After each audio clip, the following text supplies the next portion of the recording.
What is going on, everyone? It is Mark here with another video, and yes, there's been a new Apple announcement. This is big news for iPad lovers, aka me. Before we get into the nit and gritty of this video, if you're new here, hit that subscribe button. If you are a returning customer of this channel, if you will, please hit that notification button down below. It helps the channel grow. Let's get to the good stuff. So today, Apple had released a few updates in terms of its I guess is a fairly niche market, if you will. The MacBook Air got a few little spec bumps, it got thinner and it has a better display. And the Mac Mini got a few new internals, a space gray model, and a little bit of a facelift, but that's not why you're here. They released the new iPad Pro. And this iPad Pro is simply put, a complete redesign. From the way it looks, from the ports to the pencil, it's pretty much a completely new machine. So there are a few key points that I do want to bring up about the new iPad Pro. Let's first start with the display and kind of the front of the iPad Pro.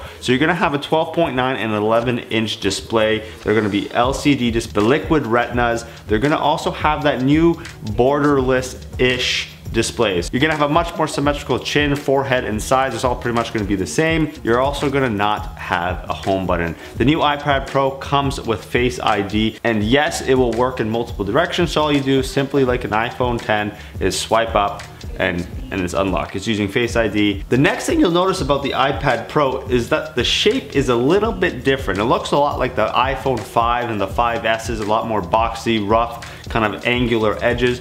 To me, that's probably a good thing. It's gonna be a little bit easier to hold, a little bit more surface area. Feels a lot more solid and a lot more grippy, if you will, than the rounded edges that are there now on the current iPad Pro. And the reason that is my kind of analysis is just because holding an iPhone 6 and an iPhone 5, there was a significant difference holding it in your hand. So talking more about the kind of shape and the design of it, it's gonna be 5.9 millimeters thin. That is extremely thin. That's pretty much just over half a centimeter. Leads me to believe that battery life, it was not the #1 priority while redesigning this thing, but it also means you're gonna have a camera bump. So I don't know how that is gonna affect the writing on it, using it. I feel like you're gonna have that weird corner effect going on. Not the end of the world, but maybe you're just gonna need to have a case on it.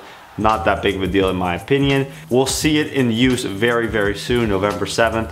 Mark that date. So internally, you're gonna have the new A12X Bionics chip, or A1210. You're also gonna have an 8-core CPU, a 7-core GPU, and a 7nm chip. What does that all mean for you? Well, it's gonna be a little bit snappier than the previous generation. By no means is the iPad Pro not snappy. Even the first generation that I had in 2015 is snappy to this date. And now they are finally gonna increase the sizes of the internal storage to something a little bit more significant. You're gonna start at 64 gigabytes and you're gonna work all the way up to 1 terabyte. So 1 terabyte of storage.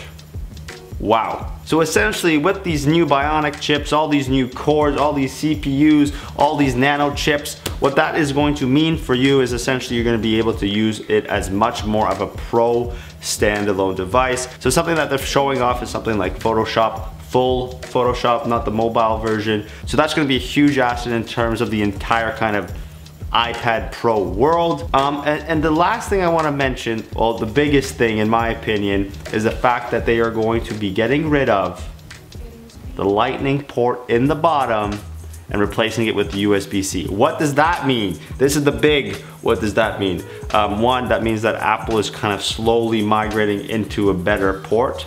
USB-C is significantly better than lightning. That is a fact. So what does that mean more immediately? You're gonna be using USB-C accessories. You're gonna be able to charge your iPhone with. You're gonna be able to use external displays. You're gonna be able to connect to your cameras. You're gonna be able to do a whole bunch of other stuff. One thing that is not included with this whole USB-C thing is external storage. That I feel like Apple is still kind of pushing toward cloud services, but I do have a feeling it will be coming very shortly, either by Apple or third party. Oh my goodness, I almost forgot. The biggest news of them all, the new Apple Pencil. So the new Apple Pencil, it's gonna look similar because it's a white pencil, but what the biggest difference is, you're not gonna be charging it with the lightning port at the bottom, and it's gonna have a straight edge. What does that straight edge mean?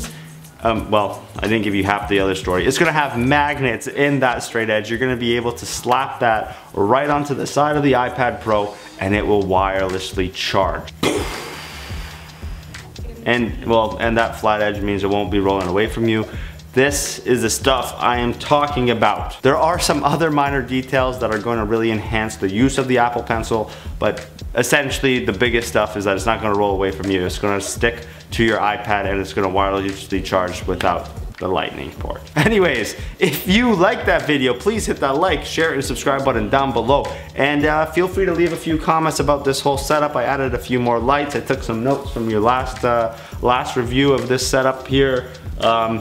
I mean, I think it looks good in the viewfinder, but you guys be the final judge. Again, if you're new here, please hit that subscribe button. It really helps us out. And as well, if you're a regular here, you know what to do. Hit that notification button. It really helps the channel grow. Anyways, but for now, thank you, and I hope to see you on the next one.